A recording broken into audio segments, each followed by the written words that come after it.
그들의 영토가 되고 서비스 이용자들은 그들의 국민이 되며 화폐와 금융의 장악을 통해 그들은 중앙정부 역할을 할지도 모릅니다.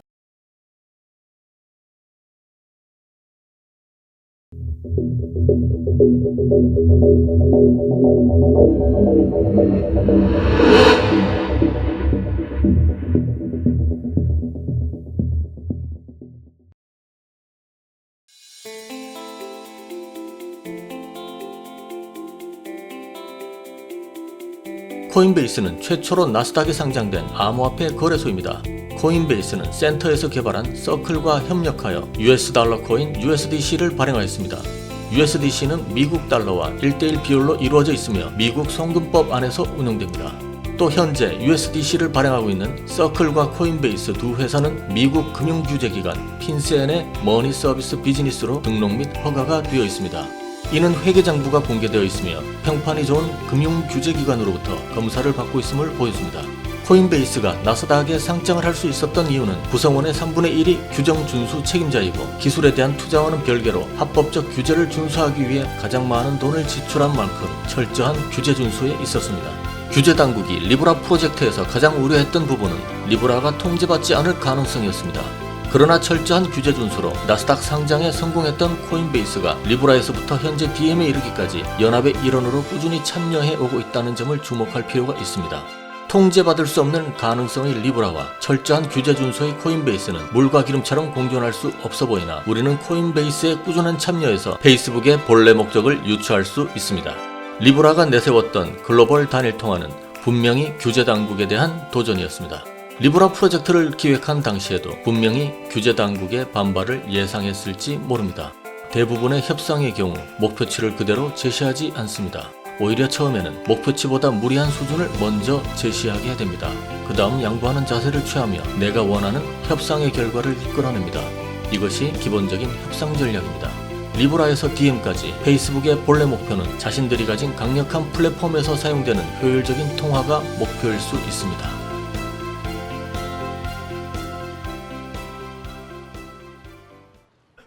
An iPod, a phone,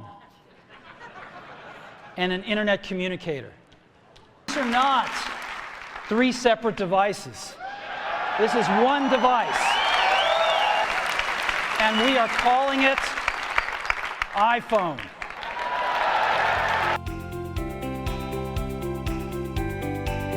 한편 2007년 아이폰이 세상에 발표됩니다. 이때 아이폰 탄생으로 세상이 바뀔 것을 직감하며 새로운 세상을 준비한 사람이 있었습니다.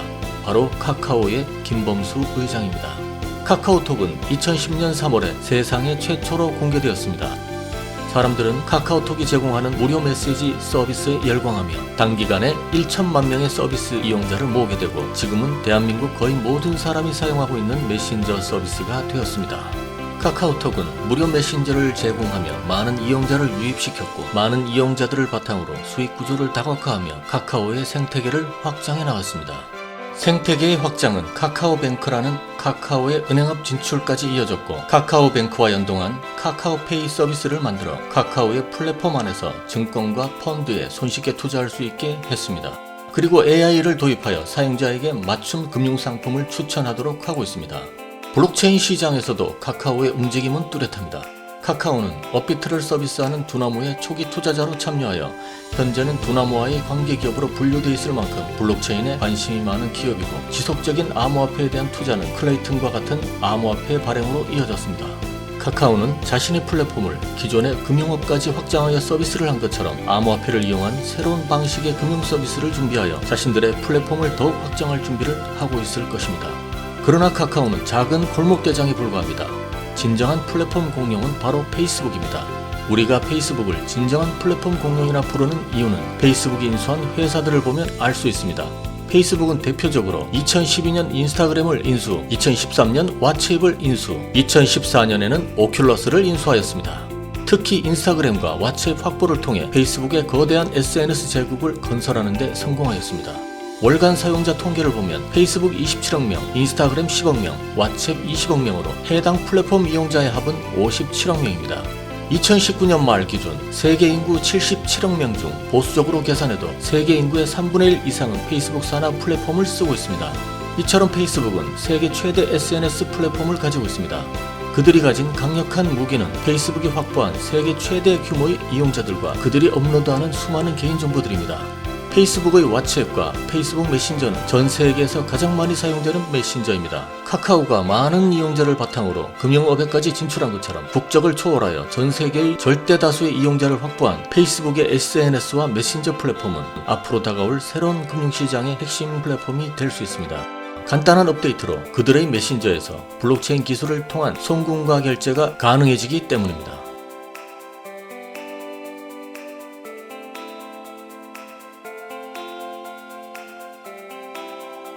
우리는 페이스북이 2014년 인수한 오큘러스를 주목해야 합니다.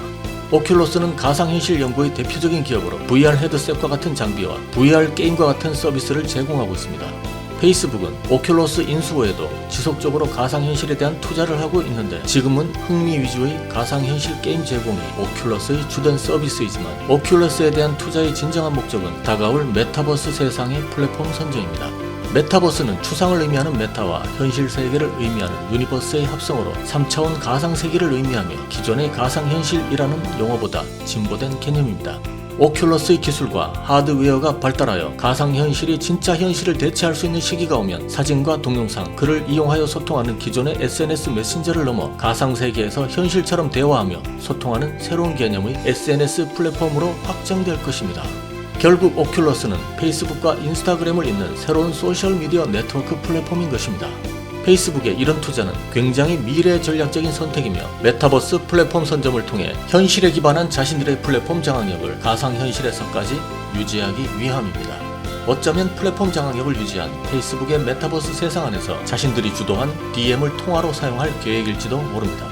가상세계 플랫폼이 활성화되면 가상세계에서 그들이 만든 스테이블 코인 DM과 거기에 많은 암호화폐가 연결될 수 있으며 디파이와 NFT 또한 활성화될 수 있습니다. 여기에서 더 나아가 세계 최고의 기술력을 가진 페이스북의 AI 연구소를 통해 페이스북은 그들이 가진 개인들의 정보를 바탕으로 금융상품 추천을 넘어 가상현실에서 AI로 구동되는 여러가지 서비스를 진행할 것으로 보입니다. 페이스북은 가상현실 플랫폼과 플랫폼 안에서 제공하는 인공지능의 서비스, 그 서비스 비용을 결제하는 화폐 장악을 통하여 하나의 새로운 세상을 창조할 것으로 보입니다. 가상현실 플랫폼은 곧 그들의 영토가 되고 서비스 이용자들은 그들의 국민이 되며 화폐와 금융의 장악을 통해 그들은 중앙정부 역할을 할지도 모릅니다. 우리의 삶에서 가상현실이 차지하는 비중이 높아질수록 현실에 기반을 둔 정부의 영향력보다 가상세계를 장악한 페이스북의 권력이 더 강해질 수 있습니다.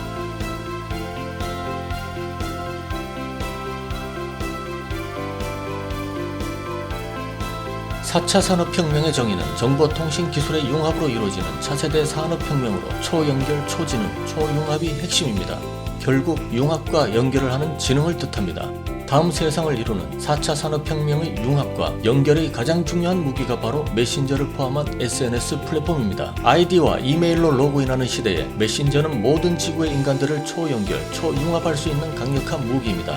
우리는 인공지능, 사물인터넷, 로봇기술, 드론, 자율주행차, 가상현실 등이 주도하는 차세대 산업혁명에서 모든 기술이 인간과 융합하고 연결되는 그 접점에 메신저가 있다는 사실에 주목해야 하고 그 분야의 가장 강력한 기업인 페이스북이 자신들의 플랫폼에 화폐와 금융을 접목하여 새로운 금융제국을 꿈꾸고 있음을 주목해야 합니다.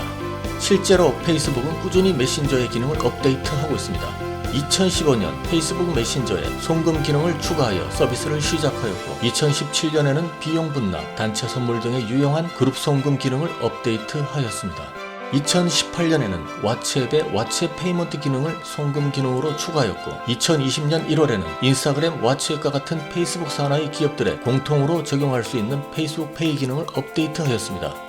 최근 2021년 6월 11일에는 한 발 더 나아가 좀 더 간편한 송금을 위한 링크와 QR코드를 지원하는 기능 업데이트를 하는 등 지속적으로 자신들의 플랫폼의 기능을 업데이트하는 움직임을 보여주고 있습니다. 또한 페이스북은 2016년 마이크로소프트와 함께 아메리카와 유럽 대륙을 연결하는 6,600km 길이의 대서양 횡단 해저 광 케이블을 부설하는 마레아 프로젝트를 시작으로 최근 2021년 3월 구글과 함께 미국 서해안과 인도네시아, 싱가포르를 연결하는 두 개의 해저 케이블 에코와 비스로스트 프로젝트를 진행하는 등 자신들의 플랫폼이 확장될 초연결, 초지능, 초융합 시대의 기본 바탕이 되는 통신망에 대한 직접적인 투자도 지속적으로 이어나가고 있습니다. 오늘도 페이스북은 금융과 화폐 진화를 위해 계속 나아가고 있습니다.